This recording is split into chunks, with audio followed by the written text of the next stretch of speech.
Mais um podcast hoje com a médica cardiologista Fernanda Detman. Tudo bem, Fernanda? Tudo bem, Marisa. Um prazer estar aqui com você novamente. É um prazer para a gente ter a doutora aqui hoje para nos esclarecer sobre a área dela da cardiologia. Fernanda, quanto tempo você está aqui em Cacoal? Então, aqui em Cacoal eu estou desde 2008, fevereiro de 2008. Mas, na verdade, minha família já é de Rondônia desde 85, né? Nós viemos do Espírito Santo para cá. E daí em 2005, não, 1995, as contas estão perdendo já nesse tempo todo. Eu fui para Prudente estudar e quando voltei já, depois da especialização, eu vim direto para Cacoal. E daí já se vão 15 anos. 15 anos aqui em Cacoal, de Cacoal, né? Com duas filhas lindas. Sim, a Pietra e a Júlia, cacoalenses. Não, na verdade a Júlia é porto-velhense, né? Que gracinha, elas são muito lindas. Parabéns pelas suas filhas. Obrigada. Eu que sou mãe, né? Eu conheço a Fernanda há tanto tempo, as menininhas dela. A gente tem que dar um alôzinho para elas. Eu aguento. Fernanda, por que você escolheu a medicina, a cardiologia? Então, é engraçado até porque as pessoas têm aquele sonho, né, de fazer medicina, de ser médico. Comigo foi um pouquinho mais, digamos, ao acaso. Não era um sonho grande, mas de repente, depois que eu terminei o segundo grau, inclusive, veio essa ideia, esse projeto de ser médica. Até porque, morando em Espigão, né, no interior, não era uma coisa tão comum como hoje, né, as pessoas vão, estudam e fazem medicina. Mas eu falo que ao acaso não é o nome, né? Eu acho que é guiado por Deus mesmo. Quando Deus manda a gente fazer alguma coisa, a gente faz. A cardiologia também depois foi bem semelhante. A princípio eu queria sempre a clínica, nunca me vi como cirurgiã, né? Mas eu ficava muito entre a pediatria, sempre adorei criança, e a endocrinologia. Mas também veio a cardiologia e hoje eu vejo que foi o melhor que poderia ter acontecido. Não me vejo em outra profissão, muito menos em outra área dentro da medicina. O que te levou a ter sua clínica de cardiologia? A gente ter o nosso cantinho, o nosso lugar é sempre um sonho, né? Para mim sempre foi um projeto, um grande sonho, mas que ficava bastante na gaveta, né? Como você falou, hoje nós somos mães, nós somos médicos, nós somos mulheres, então acaba que os projetos eles têm que se somar aos poucos, mas quando veio a pandemia, né, daí que eu vi a necessidade, falei, não, eu preciso agora ter um cantinho meu para atender os meus pacientes da forma que eu gosto, da forma que eu acho que eles precisam e merecem. E daí em plena pandemia surgiu a clínica de cardiologia doutora Fernanda Detman, que eu fiz questão até de deixar o meu nome, porque é uma coisa muito, muito minha, né? E foi a realização de um grande sonho e eu vejo que veio na hora certa. Fernanda, quais os diferenciais da sua clínica, da clínica Fernanda Detman, doutora Fernanda Detman? A clínica ela foi sempre pensada, desde sempre, né, como um local de tranquilidade, um local exclusivo, que a pessoa possa cuidar do seu coração de uma forma global, que não precise ir de um lugar para o outro, possa chegar lá, fazer sua consulta, os seus exames, fazer todo o seu check-up, ter um atendimento mais específico, né, mais direcionado, um acolhimento maior, que na cardiologia a gente vê em várias áreas, né, mas a gente vê que precisa desse acompanhamento mais próximo. Então toda a equipe ela é treinada e é motivada a ter esse contato com o paciente, a gente tirar as dúvidas, poder ter esse acesso que às vezes as pessoas não têm. E então esse acolhimento, essa exclusividade, essa tranquilidade, eu acho que é sempre o que norteia nós da equipe. Fernanda, qual a sua contribuição como cardiologista para a vida das pessoas, para a vida dos seus pacientes? Então, quando a gente fala em medicina, em saúde, eu acho que o coração é uma área que traz grande preocupação, né? Os sintomas, normalmente, eles se misturam muito, né? Às vezes a gente tem uma ansiedade, o que acontece? O peito dói, acelera, a pressão altera. Às vezes o peito pode doer por algum problema de estômago, pode doer por algum problema ortopédico e vários outros, mas a gente sempre pensa no quê primeiro? No coração. No coração. Né? Então, grande parte dessas alterações elas vão passar para todos lá no consultório, né? Pessoas com ansiedade, pessoas com problemas ortopédicos, sobrecarga do dia a dia. Isso é muito difícil de se diferenciar entre qual a causa. E realmente as pessoas, o primeiro lugar que eles vão é o cardiologista. E com razão, né? Eu falo que a gente precisa primeiro excluir o que é mais grave.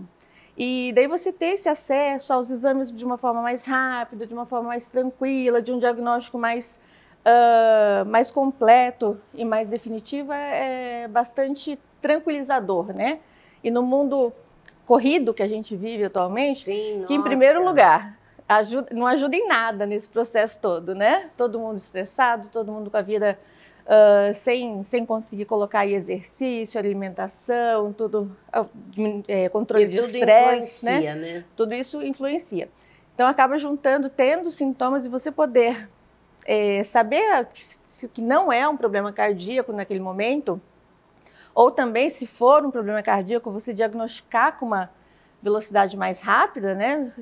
Com certeza vai ajudar bastante no tratamento. A prevenção é tudo, né, Sim, não, a prevenção com certeza é tudo. Isso é uma coisa que é um pilar que sempre foi do meu atendimento. Orientar as pessoas no que precisa fazer, no que precisa deixar de fazer, né? É engraçado que às vezes algumas coisas muito básicas, que a gente fica falando, algumas pessoas falam, nossa, como assim? Então a gente tem que... Vamos aproveitar, doutora, aqui. O que você pode passar para as pessoas que estão nos assistindo agora? Quais medidas básicas que a pessoa pode ter para prevenir essas doenças dentro da cardiologia? Então, é como a gente estava conversando, orienta, né? Assim, a prevenção, na verdade, ela é muito básica, né? A gente que não quer colocar esse básico no dia a dia, a gente tem dificuldade de organizar esse básico no dia a dia. Mas, assim, são aqueles pilares que a gente conhece. A alimentação saudável, tá? E isso inclui, uma coisa que me veio na cabeça agora, é uma paciente muito próxima que falou que com frequência eles faziam chocolate quente com creme de leite e Nutella na hora de dormir. Meu Deus! Eu falei, mas não pode? Não, né? Que você tome de vez em quando, que você, né, aproveite um momento para uma coisa diferente, é uma coisa, mas com frequência não. Então, alimentação saudável, que a gente conhece, né? Legumes, frutas, carnes magras, sim, nada de fritura, nada de... É o mínimo possível de industrializados. Atividade física, que a gente estava conversando agora há pouco, né? Sim. Que é tão difícil às vezes a gente colocar no dia a dia, mas que é fundamental. Não só pela saúde do coração, mas eu falo que o ser humano ele foi feito para se movimentar, né? E poder fazer atividade física não é uma obrigação, é um privilégio. Sim. Quantas pessoas estão aí doentes, acamadas e que não conseguem fazer isso, tem, né? Que se tornar um prazer, né? Sim, você tem que falar, nossa, obrigado por estar aqui fazendo atividade, porque eu garanto para vocês, tem tanta gente que não pode, fica sonhando em fazer uma caminhada. E outra, o cigarro, né? Cigarro é zero, não tem conversa. Bebida, cigarro, né? Tudo envolve. A bebida alcoólica, sim, uma quantidade moderada, leve, de vez em quando, se não tiver restrições específicas, ok. Mas também tem aquela coisa, não existe o tomar vinho para a saúde do coração, tá? Não existe. Nada faz bem. Não, isso não existe. Quer tomar um vinho de vez em quando? Que seja por um motivo outro, né? Que não estou tomando porque faz bem ao coração. Isso às vezes existe essa desculpa, tá? É desculpa. É desculpa. Apesar de ter alguns trabalhos falando sobre os benefícios, a quantidade de vinho necessária seria muito alta e daí vem todos os problemas que o álcool traz. Então, não. Vinho não se usa para a saúde do coração. Controle do estresse, né? Controle do sono. É difícil hoje em dia. Olha, é difícil, mas a gente também complica, né? Verdade. É difícil, mas a gente quer ficar no WhatsApp, a gente quer assistir milhões de vídeos que não tem necessidade, a gente quer fazer uma série de coisas que acabam sobrecarregando a nossa mente, acelerando a gente ainda mais e que não tem necessidade. Eu até estava brincando que na nossa época de adolescência era mais fácil, né? Porque, por exemplo, você queria assistir uma novela, você tinha que esperar chegar aquele horário para assistir aquele tempinho daquele, né, específico, qualquer programa. Queria assistir um filme, você esperava na segunda-feira a tela quente, né? Tinha a temperatura máxima, também não lembro em qual horário, mas isso denuncia a idade também, né? Não é bom nem falar muito. mas era mais fácil porque você precisava esperar. Agora não, você quer fazer tudo absolutamente de uma só vez. As pessoas às vezes mandam um WhatsApp, elas querem uma resposta imediata. Né? Tem Isso que não controlar, funciona assim. gente. A internet tá aí, mas vamos... É muito né? boa, sou, né, a maior Verdade. fã, a maior usuária de internet, mas a gente tem que controlar. A gente tem que saber o bom uso das coisas. E a gente controlando isso, a gente consegue, sim, colocar um horáriozinho para relaxar, para fazer atividade física e entre outras coisas. Eu sei que a vida não é fácil, né? Minha vida é super corrida também, mas a gente organizando direitinho, a gente consegue. A questão da água também, né, é muito importante para a saúde em geral. Mesmo aqui com esse calor todo que a gente tem, eu me surpreendo com algumas pessoas que falam, mas eu não gosto de tomar água, eu tomo pouca água, eu quase não tomo água. Como assim, gente? Doutora, quais os seus planos para o futuro? São tantos, né, Marisa? Que bom que a gente sempre tem... Que bom, né? Que bom que a gente sempre tem muitos planos para o futuro. Mas eu acho que a gente até estava conversando sobre o Instituto Semente de Luz agora há pouco, Sim. né? Recentemente eu comecei a fazer minha contribuição para eles, mas eu quero expandir um pouco mais esse atendimento às populações que não têm acesso a uma saúde de qualidade. Isso é difícil também entra nessa outra questão da nossa sobrecarga do dia a dia, mas expandir, não sei ainda de que forma, mas expandir esse Porque atendimento. você já é voluntária na Já, Casa da Sopa, né? No Instituto de Luz. Isso. Recentemente estou fazendo os atendimentos de cardiologia lá, um lugar muito gostoso, Helenária, todo mundo é assim, numa sumidade, né? Não tem que não se encante por aquela pessoa e por todo o ambiente de forma geral. Mas expandir isso, não sei de que forma. E também a questão da internet, que entra no que a gente estava falando agora há pouco, do bom uso da internet. Eu sempre estou tentando fazer alguns vídeos, alguns posts, eu acho que isso é muito legal porque... Cada dia a gente vai aprendendo mais, né, na internet. Isso, a gente aprende e a gente consegue ensinar muita coisa também, a gente consegue levar uma informação de qualidade, né? Pela questão do tempo também é outra coisa que tem ficado um pouquinho mais lento do que eu gostaria, mas é um dos grandes planos para os próximos tempos, expandir um pouco mais essa comunidade, essa passar comunicação. mais conhecimento do que você tem para mais pessoas, Sim, né, porque doutora? no consultório a gente consegue passar para uma pessoa por vez. Na internet a gente consegue passar para quantas, né? E apesar desse tanto de informação que nós temos atualmente, nem todas são de fontes confiáveis. Então é importante que a gente leve informação de boa qualidade ao maior número de pessoas possível. Que bom, isso é muito bom. Doutora, passa para as pessoas que estão nos assistindo o seu Instagram. O Instagram é @drafernandadetman.cardio.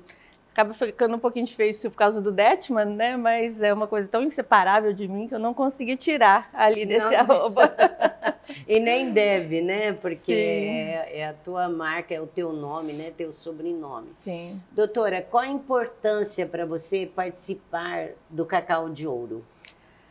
Isso é, assim, em primeiro lugar, uma honra, Obrigada. né? Porque a Marisa é outra sumidade de Cacoal, é outra figura queridíssima há tanto tempo na cidade. Todos os eventos, todos os projetos que ela se propõe a fazer são de extremo bom gosto, de muito compromisso. A escolha das pessoas sempre é feita com muito rigor.